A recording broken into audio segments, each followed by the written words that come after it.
À la une ce soir, la sirène des pompiers a retenti 3 fois à Cayenne suite à un épisode venteux de près de 100 km/h qui a alarmé les habitants.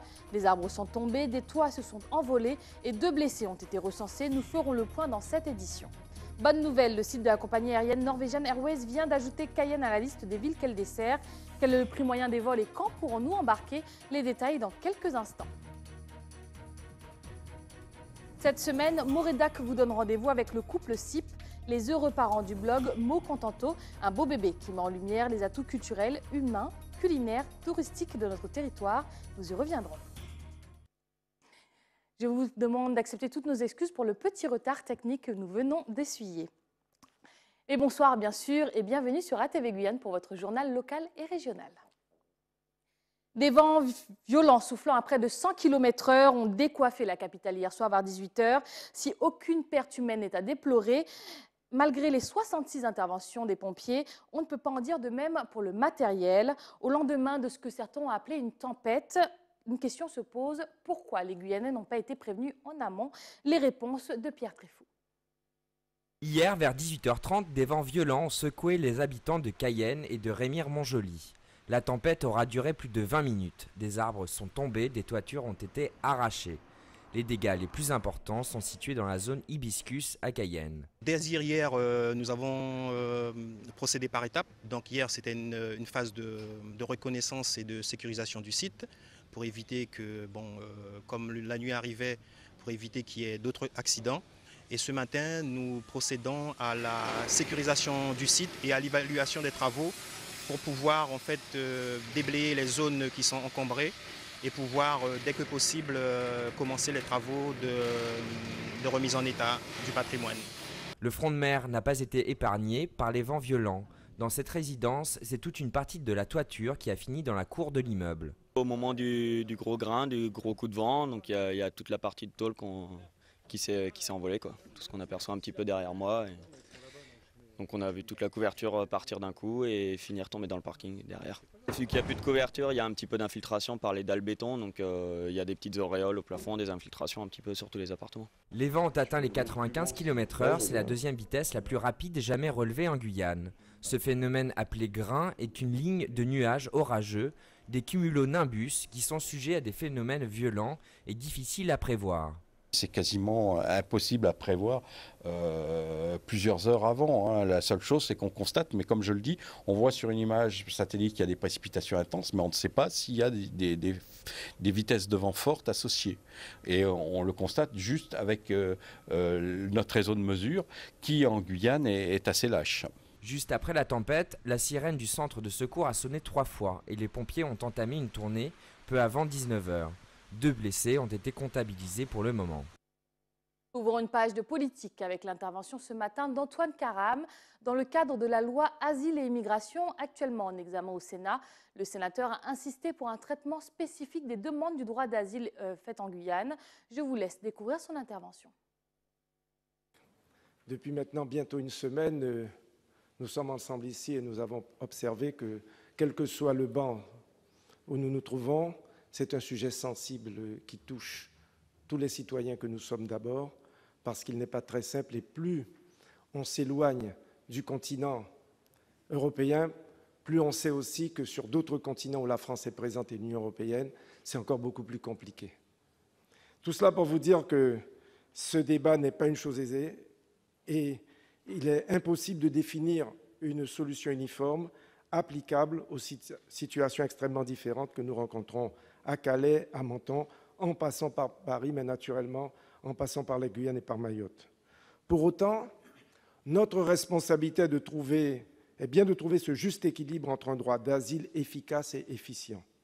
Voilà maintenant 3 années que nous alertons sur l'augmentation des demandes d'asile sur le territoire guyanais, qui est passé de 1099 demandes en 2014, c'est-à-dire il y a moins de 4 ans, à près de 10 000 en 2017. Dans cette région du monde, située en Amérique du Sud, insérée dans un bassin géographique traversé par autant d'instabilité politique que de difficultés économiques et environnementales, il est rarement question de victimes de guerre ou de réfugiés politiques, mais de femmes et d'hommes venus chercher une vie meilleure. Je veux être clair, en Guyane plus qu'ailleurs, nous sommes en grande partie issus de toutes les migrations. Et je me plais à dire, et je l'ai dit aussi ici, que nous représentons, nous ne sommes pas un État, mais une véritable nation arc-en-ciel. Seule notre date d'arrivée diffère et nos itinéraires aussi. Mais s'agissant du droit d'asile à proprement parler, comment ne pas considérer que celui-ci est aujourd'hui dévoyé en Guyane, littéralement pris en otage par des filières d'immigration clandestine. C'est un droit à la différenciation que je défends ici parce que la Guyane comme Mayotte se démarque chacun à sa manière du reste du territoire. Je vais conclure. L'accélération des délais de traitement doit permettre d'une part de mieux traiter les demandes légitimes et d'autre part de baisser l'attractivité du RSA. Enfin, il me semble indispensable d'organiser la coopération sanitaire avec nos pays voisins afin de soulager la pression migratoire qui sévit actuellement sur nos établissements de santé. L'ensemble du projet de loi devrait être voté demain, mardi 26 juin. Porter la voix un peu plus haut, un peu plus fort et un peu plus loin, c'est l'objectif d'une délégation des peuples autochtones qui s'envole pour Paris. Ils ont l'intention de défendre, entre autres, leur position contre le projet de la Montagne d'Or et leur vision à long terme pour le développement de la Guyane. Ils répondront à l'invitation de médias nationaux, de parlementaires et du Conseil du droit de l'homme. Ils ambitionnent à terme de rencontrer le ministre de l'Écologie, Nicolas Hulot. Dans le reste de l'actualité, le combat du collectif des chasseurs contre la nouvelle législation du droit de chasse ne prend pas de répit. En guerre ouverte avec les services de la préfecture, qui l'accusent d'user de méthodes peu scrupuleuses, il avait convié la presse à une réunion de bilan ce matin. Pierre Tréfaux a assisté et a répondu et a posé des questions à Firmin Madère, le porte-parole. Nous sommes contre le permis. On dit, on met la carte de chasse en place, qui est territoriale, d'accord, et pas de permis de chasse. Donc à partir de là, ni de fédération d'ailleurs, à partir de là, on a expliqué ce qui devait se passer avec l'article 83, qui n'est pas en vigueur, qui ne peut être en vigueur aujourd'hui, c'est-à-dire leur histoire de 83, l'égalité des chances. Aujourd'hui, celui qui détient la clé et qu'on doit rencontrer, c'est le président de la CTG. Au niveau d'égalité des chances d'outre-mer, ça n'existe pas. Aujourd'hui, on est obligé de rester, tant que le président de la CTG n'a pas donné son avis, et il ne peut pas donner son avis sans la consultation populaire qui doit être faite. Ce qu'on a dit à M. Coelho, pour transmettre à M. le préfet qui ne veut pas nous recevoir, parce qu'il n'a jamais le temps, pour nous, il n'a jamais le temps. Donc, on le fait comprendre qu'on ne va pas lâcher le morceau. Le problème, il faudra absolument cette consultation populaire faite, et que la population guyanaise décide de leur avenir, de leur sort, parce que là, c'est une affaire très sérieuse. On ne parle pas seulement de la chasse. La chasse, il y a la pêche, il y a la cueillette et il y a le foncier, surtout le foncier. Il faut que les Guyanais sachent, quand on met un permis de chasse en place, surtout dans un département où il n'y a jamais eu de permis de chasse, 151 ans, la France existe, le permis de chasse existe chez eux, ils sont battus, quoi. 151 ans pour le mettre en place. Aujourd'hui, on vient du jour au lendemain pour nous dire de mettre ça. Et là, il y a le foncier qui sera impacté. Il faut que les Guyanais prennent la décision. Est-ce qu'ils veulent rester dans des taudis? Est-ce qu'ils veulent un bout de terre pour eux? Est-ce qu'ils veulent vraiment être à l'aise chez eux? C'est ça. La consultation populaire est obligée de se faire. C'est désormais officiel. Vous pouvez réserver vos billets sur le site de la Norwegian Airways qui vient d'ajouter Cayenne à la liste de ses villes de départ et d'arrivée. Le mode d'emploi vous est présenté par Caroline Alcide et Gaël Ouassim. Le coup de vent dans le ciel guyanais se poursuit. Après l'annonce de l'arrivée de la compagnie low cost, voilà que les choses se précipitent.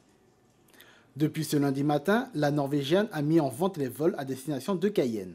Comme annoncé, 4 vols par semaine sont prévus entre la Guyane et les Antilles. Les tarifs s'oscillent entre 139 et 159 € l'aller, soit un aller-retour Cayenne-Fort-de-France à 278 €. À ce prix, vous n'embarquez pas avec vos bagages. Il faut compter 18 € pour une valise de 20 kg et la réservation de son siège. Puis, pour manger, la Norvégienne, comme beaucoup de compagnies low cost, vend des repas à bord. Il faut compter entre 2,50 € et 3,50 € les boissons non alcoolisées et de 5,50 € à 14 € pour l'alimentation. En somme, un Cayenne Fort-de-France reviendra à un peu plus de 300 €. Mais à ce prix, il faut accepter de faire quelques sacrifices. Avec un départ de Cayenne vers la Martinique estimé à 22 h, l'arrivée aux Antilles se fera aux alentours de minuit. Norvégienne compte étoffer très rapidement ses offres en proposant des packages, vols plus hôtels et location de voitures. Ce nouveau coup de vent risque de balayer des vieilles habitudes. Et c'est un tout autre voyage que je vous propose maintenant, celui des papilles, avec en Martinique une mise à l'honneur de notre folklore et de nos plats traditionnels, un échange capté par nos confrères d'ATV Martinique. Le quai de l'Hydrobase, au port de commerce de Fort-de-France. Porte d'entrée du poisson frais pêché dans les eaux non françaises à destination du marché martiniquais. Chaque semaine, 4 tonnes sont livrées aux importateurs et scrupuleusement contrôlées par les services vétérinaires. Mais comment ça se fait qu'on ait droit à cette visite sans qu'on s'en rende? Pourquoi? Tu as quelque chose à cacher? Pas du tout. Ce bateau n'échappera pas à la règle. L'ensemble de la marchandise sera inspecté et au final, aucun produit avarié ne sera détecté. C'est un poisson qui est très frais, avec les huiles encore très rouges. Ça se voit, la chair toute rose, donc de bonne qualité. Le vétérinaire des services de l'État poursuit son travail sur cette embarcation trinidadienne à la recherche d'odeurs suspectes ou d'aspects douteux. Les ouïes, qu'elles soient bien rouges et surtout la clarté à l'intérieur du poisson. Donc tout ça, ce sont des signes qui permettent de s'assurer que le poisson a été bien conservé. Une vérification visuelle complétée par des analyses en laboratoire effectuées sur des prélèvements aléatoires. Aussi bien justement le chlordécone que les métaux lourds, que la dioxine, que les hydrocarbures polycycliques, donc ça fait partie d'un plan national. Les résultats seront connus d'ici un mois. En attendant, les services de l'État s'intéressent à la quantité de poissons importés. Il faut qu'elle soit conforme aux produits déclarés. Ce sont des navires n'appartenant pas à l'Union européenne, donc les produits de la pêche sont soumis à déclaration. Autre vérification, la nature des poissons. Pour éviter la concurrence avec le poisson local, seuls les poissons rouges peuvent être importés. La difficulté aujourd'hui, c'est qu'un certain nombre d'importateurs ont décidé d'importer du poisson blanc, de la dorade ou du marlin. Donc voilà, donc aujourd'hui on était venu pour constater ça. Depuis le début de l'année, 30 contrôles de ce type ont été réalisés, en plus des vérifications hebdomadaires effectuées par les services. Une action qui vise à rassurer aussi bien le consommateur que les pêcheurs martiniquais. Je vous le disais à l'instant, en Martinique, la gastronomie et le folklore guyanais ont été mis à l'honneur ce week-end. Un reportage tourné par nos confrères d'ATV Martinique. Le repas est prêt. La centaine de convives invités pourra découvrir quelques mets de la tradition culinaire guyanaise. Assez similaire aux nôtres, ici en Martinique, elle a ses spécificités. La différence, c'est qu'on met beaucoup l'accent sur les épices et beaucoup l'accent sur l'amarinage des viandes et des poissons au préalable. Et je pense que c'est ce qui fait la petite différence sur le repas de fin. Après, il y a des épices spécifiques qu'on a chez nous, qu'on n'utilise pas aussi fréquemment que chez nous. Par exemple, le roucou. Nous avons préparé une pimentade de mâchoiron blanc cette semaine et nous avons servi du roucou. Nous sommes venus avec.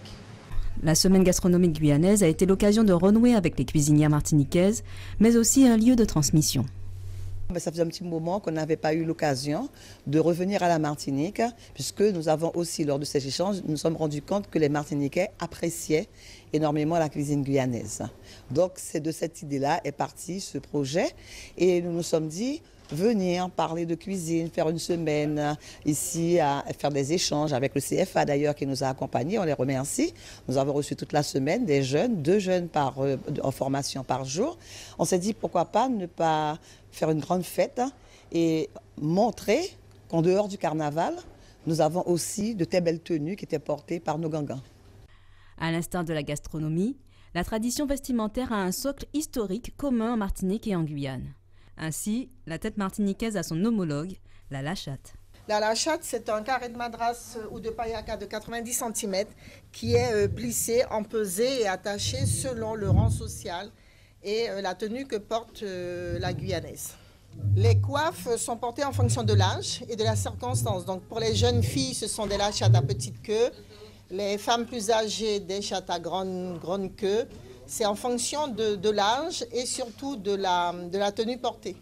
Les invités se régalent avec le migan de dachine, le filet de dorade à la crème de gingembre et au piment doux, ou encore une fricassée de cabri à l'huile d'arawa. Les matadors, tétèches, mariés et nourrices défilent pour le plus grand plaisir du public. Les robes sont très belles, très beaux, les costumes, j'apprécie. Me replonger dans les souvenirs que j'ai passé de bons moments en Guyane, revoir les costumes, revoir la tradition, la culture et transmettre l'échange entre la Guyane et la Martinique. Une manifestation qui clôture la semaine gastronomique proposée par les Guyanais. Un échange important pour consolider les liens amicaux entre la Martinique et la Guyane. Retour en Guyane où ce mois de juin ouvre officiellement la saison des mariages. L'occasion pour Fiona Belloni, wedding planner guyanaise, et de Sarah Mertosetico, organisatrice d'événements, de convier les professionnels autour d'un rendez-vous de présentation du prochain festival dédié au mariage. Les détails récoltés au micro de Gaëlle Oassim. C'est un concept qui est né d'une collaboration avec Sarah, et nous avons décidé en fait de faire un festival et non un salon. Pourquoi? Parce qu'on avait envie de faire quelque chose de novateur et vraiment quelque chose en plein air qui change, qui soit fédérateur et comme festival, festif, et qui puisse un petit peu parler à tout le monde, la famille, les plus grands comme les plus petits. En concurrence, non. Le but, en tout cas, c'est de créer, de bâtir.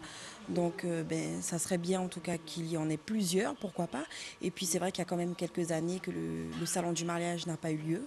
Donc, c'est vrai qu'on s'est dit que cette année, en tout cas, nous, on avait envie de faire un festival en tant que professionnel du monde du mariage. Tous les prestataires qui rentrent en jeu dans l'organisation et le jour J d'un mariage, gâteau, cake design, bijoutier, coiffeur, maquilleur, photographe, voilà, au moins 13 à 14 secteurs d'activité importants. Les Guyanais, en tout cas, attendaient, étaient désireux d'avoir une compagnie concurrente pour pouvoir un petit peu faire baisser les prix. Donc je l'espère en tout cas, qu'ils puissent en tout cas aller vers Fort-de-France et Pointe-à-Pitre dans un premier temps, et pourquoi pas partir en croisière ou prolonger leur parcours. Mais oui, la réponse est oui, bien évidemment. Et concernant effectivement les prestataires qui pourraient venir, oui, mais peut-être sur une autre édition. Là, on essaye de rester quand même à l'échelle guyanaise et locale, mais on l'espère grossir, grandir et faire quelque chose de plus spectaculaire sur les années à venir. Jeudi et vendredi, la Guyane entière a vibré au rythme de la fête de la musique. Une grand-messe organisée par la CTG à Saint-Laurent, puis à Cayenne. Si ce concert gratuit a soulevé quelques interrogations, force est de constater qu'une grande majorité de Guyanais a accueilli cette initiative avec plaisir. La preuve en images.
La Guyane belle et le site Mokontanto l'a bien compris.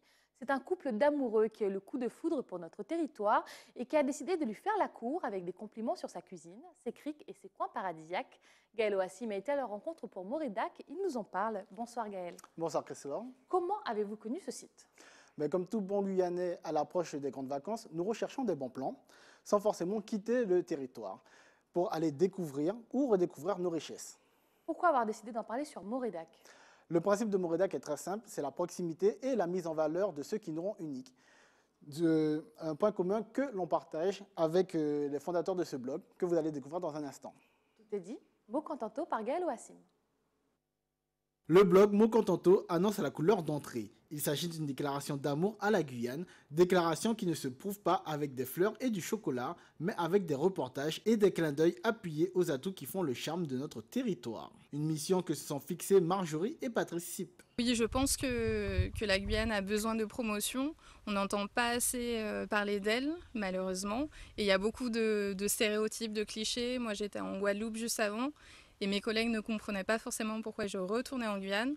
Donc ce blog, c'est aussi l'idée de casser ces préjugés, de montrer les beautés, les richesses de la Guyane. Objectif, mettre en valeur les richesses propres à la Guyane, celles qu'on ne retrouve nulle part ailleurs et font notre différence. Alors sur ce blog, ce qui nous inspire, c'est par exemple les criques, les sorties en carbet, les cultures, l'artembé, les Amérindiens, de montrer toutes ces richesses qu'on n'a pas forcément en métropole, ni en Guadeloupe, ni dans les autres DOM, et de promouvoir ces différences culturelles, partir prendre la pirogue pour aller de l'autre côté de la frontière, voilà. Ce sont des choses différentes et qu'il faut promouvoir. C'est une chance unique qu'on a d'être en Guyane et il faut montrer toutes ces beautés. Mais si le couple Sipp se démarque déjà par la qualité de ses sujets et des éléments qu'ils mettent en valeur avec amour, il regorge de projets pour la suite de Mokontanto. On aurait aimé créer une entreprise, plus exactement un site, pour promouvoir la Guyane et présenter toutes les activités touristiques que l'on peut faire en Guyane. Nous aimerions visiter Camopi, Wanari et d'autres communes de la Guyane qui sont un peu inaccessibles ou difficilement accessibles pour justement promouvoir la Guyane et prendre des photos, des vidéos et diffuser sur Internet. Une passion qui demande pourtant quelques sacrifices. Ça nous demande beaucoup de temps effectivement parce que Patrice et moi on travaille. Donc ça c'est vraiment de façon bénévole, on le fait avec amour, avec passion. Donc c'est le week-end, dès qu'on part en carbet, en sortie, on prend notre appareil photo. Quand on a un coup de cœur pour des personnes, par exemple Elayan, donc les créatrices d'huile naturelle, on prend le temps, on prend un dimanche pour filmer, pour tourner une vidéo. Donc ça prend un peu de temps mais c'est toujours fait avec passion et bonheur. Un seul conseil, alors que les vacances pointent le bout de leur nez, n'hésitez pas à aller à la découverte du site Mokontanto pour dénicher des activités sympathiques made in Guyane. C'est la fin de ce journal, mais avant de le refermer, rappel des principaux titres de ce 25 juin. La sirène des pompiers a retenti 3 fois à Cayenne suite à un épisode venteux de près de 100 km/h qui a alarmé les habitants. Les arbres sont tombés, des toits se sont envolés et 2 blessés ont été recensés. Nous avons fait le point dans cette édition. Bonne nouvelle, le site de la compagnie aérienne Norwegian Airways vient d'ajouter Cayenne à la liste des villes qu'elle dessert. Quel est le prix moyen des vols et quand pourrons-nous embarquer? Les détails ont été dévoilés il y a quelques instants. Cette semaine, Moredac vous a donné rendez-vous avec le couple Sipp, les heureux parents du blog Mokontanto, un beau bébé qui met en lumière les atouts culturels, humains, culinaires et touristiques de notre territoire. Nous vous l'avons présenté. C'était le journal de la rédaction. Merci de nous avoir choisis. Tout de suite, l'édition nationale de BFM TV. Je vous souhaite de passer une excellente soirée avec les programmes d'ATV Guyane. C'est Nounian. Belle bonne soirée.